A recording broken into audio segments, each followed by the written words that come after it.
Be Wealthy and Smart, episode 309.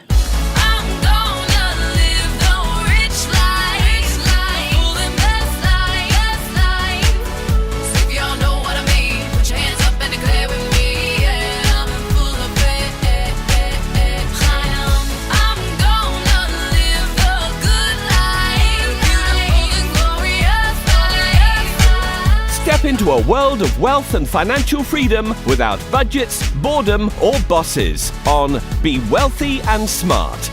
And now, here's your host, Linda P. Jones. Welcome to Be Wealthy and Smart. I'm Linda P. Jones, America's Wealth Mentor, empowering women and men worldwide to financial freedom. On today's show, we're going to talk about 9 things you should be saving for, but probably aren't. And you're going to learn common things that it's a good idea for you to be saving for. But first, this episode is sponsored by Audible. It's the way I read more books and stay ahead of the curve. Audible is, of course, the easiest way to read books because all you have to do is just listen like you are right now. There are over 150,000 titles to choose from for your iPhone, Android, Kindle, or MP3 player, and your first audiobook is free. Just visit audibletrial.com/be wealthy and smart.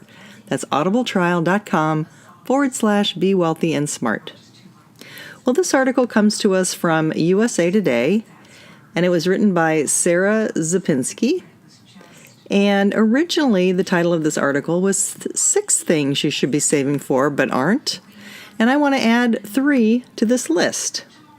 So here's how the article goes. It says, these expenses are common, so why not save for them?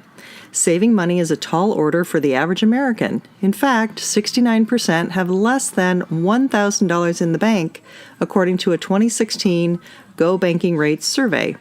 Whether you're on a tight budget or simply unskilled at personal finance, the time to change is now.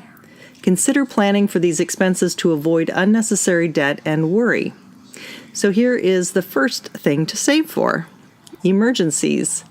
We all hope that our job is secure and our roof will survive another winter, but life's emergencies don't cooperate with a master plan.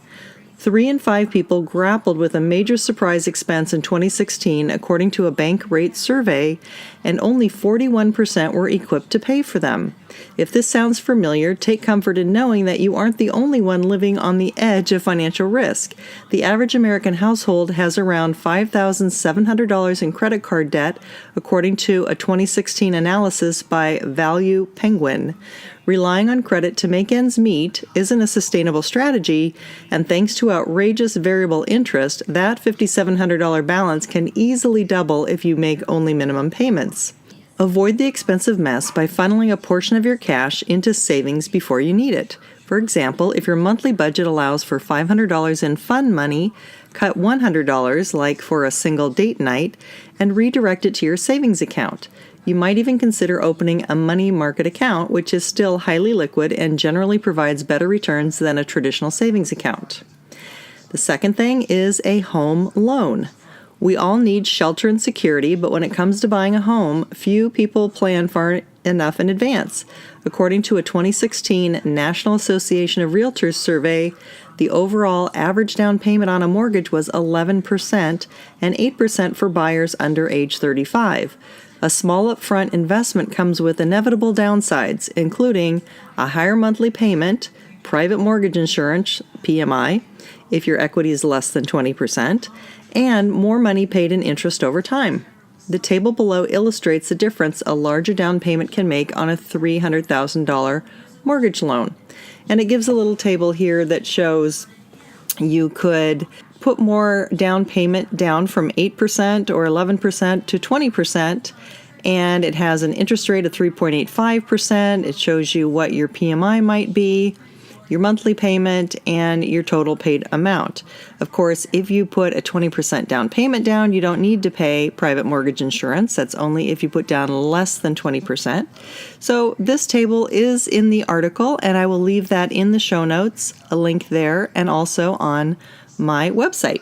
The article goes on to say, as you can see, the short and long-term losses add up quickly. Supercharge your saving efforts by trimming even more cash from your fun money budget and putting it into a separate savings account. If you already own a home, consider renting out a room through a site like Airbnb to save even more cash. And finally, think about your space needs and downsize as much as possible. Choosing a more affordable home makes saving for a down payment that much easier. The third thing to save for is child care. It says you might view childcare as just another monthly expense, but there are a couple of ways to reduce the cost. If your employer offers a flexible spending account, or FSA, that includes dependent care, set aside as much as possible to take advantage of the tax breaks. For example, suppose you pay $800 a month or $9,600 a year in daycare expenses, $5,000 of which can be saved through your FSA. By avoiding income, Social Security, and Medicare taxes, you'll save $1,400 a year. Even if you don't have access to an FSA, you'll still qualify for a federal tax credit for child-related expenses. Based on your income level, you can deduct 20% to 35% from up to $3,000 in expenses for one child and up to $6,000 for two or more. Parents using an FSA may also use this credit for any expenses not covered by their employer. Get ahead of the game by learning which options are available to you. The result will lessen the tension on your monthly budget and make it easier to build up tax-free funds over time. Number 4, health insurance deductibles.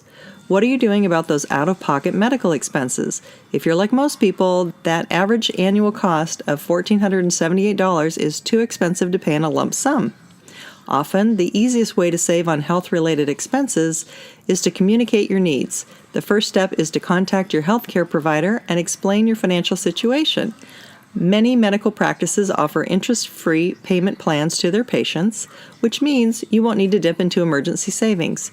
It's also a good idea to take advantage of your company health savings account, HSA, benefits.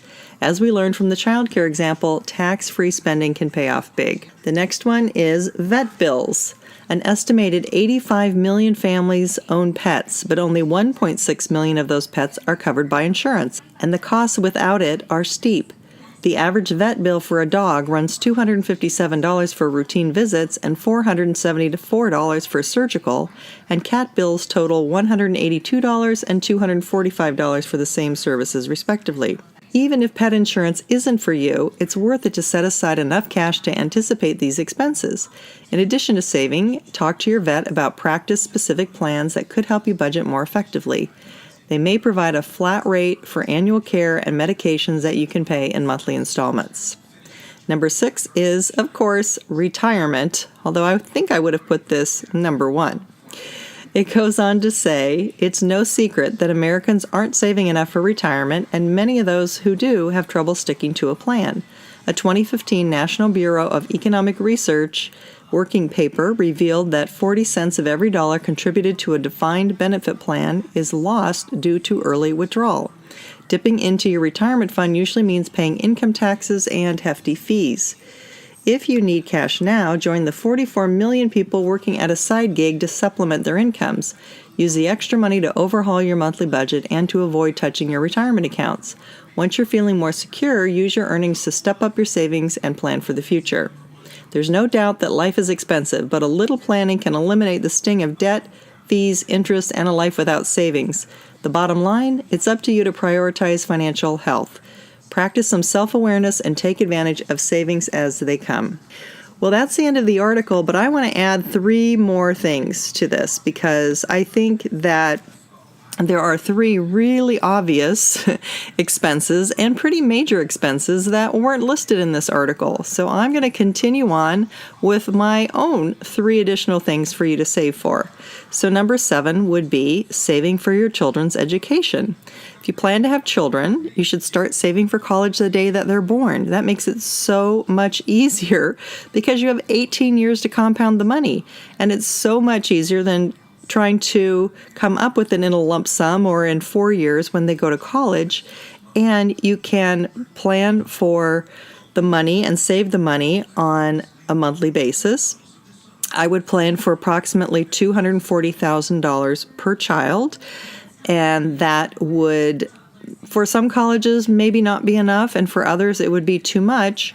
But I think with inflation, I think it's a fairly good number to strive for. That would be about $13,333 per year or about $1,111 per month. If that's too much, then start with whatever you can afford. If that's $200 a month, then start with that. And as you get raises, you can increase the amount that you are saving per month. But by starting to save for your children's education when they're born, the burden will be so much lighter than trying to pay for it when they're actually going to college and not having any savings to fall back on. So I definitely think starting the savings account for college when kids are born is a must-do. Number 8 is saving for a wedding. If you have children, especially a daughter, then you may be footing the entire bill of the wedding, which could be more than $50,000. Saving $200 a month or $2,400 per year for 21 years. If they got married at 21, you'd have your $50,000. If they get married later, you have time to save some more. That would be great. You may get away with just covering the groom's side if your children are boys. That would include things like the rehearsal dinner, maybe a tuxedo, and also you and your spouse's outfits for the wedding. But it's likely going to cost a little bit more than that. And any extra money that you have that you don't have to spend for a wedding, you can certainly redirect to your retirement account. And finally, the last thing is I would recommend saving for vacation. Why not plan to save for your vacation rather than not saving for your vacation and putting it on credit cards, going into debt, and then having to pay high interest on it? A vacation savings account makes a lot more sense to me even than a veterinarian account, I have to say that. So save for your vacations, put aside the money ahead of time, get them all paid for so when you go you can relax and have a great time and you don't have to worry about how the heck you're going to pay for all this when you get back. Again, I will post a link to the original article and put that in the show notes and also put that link on my website. Have you heard I'm having a summer giveaway? Through the end of September, you could win 6 awesome prizes. 5 of the Wealthy Mindset Blueprint audio course, where you learn how millionaires think the right thoughts for wealth before it happens. They're each worth $197. Or one of my wealth journals, where you learn the 6 steps to wealth and have a wealth mini course. That's valued at $67. All you need to do is leave a review on iTunes if you have an iPhone, or on Stitcher Radio if you have an Android. Like my Facebook fan page, not my personal page, but my fan page at facebook.com/Linda P. Jones fan page, and follow me on Twitter and Instagram at Linda P. Jones. Then send me an email at lpjhome@gmail.com and let me know you did it. All names will be entered into a hat, and a drawing will be done in early October for winners. If you haven't yet hit the subscribe button, what are you waiting for? Hit subscribe, and that will make sure that you're getting all new podcasts as soon as they're uploaded. And if you're looking to get to financial freedom faster, get my 11 quick financial tips to boost your wealth. There are 11 quick things anyone can do to achieve financial freedom a little bit sooner. That's at lindapjones.com. That's all for today. Until next time, live the good life and be wealthy and smart.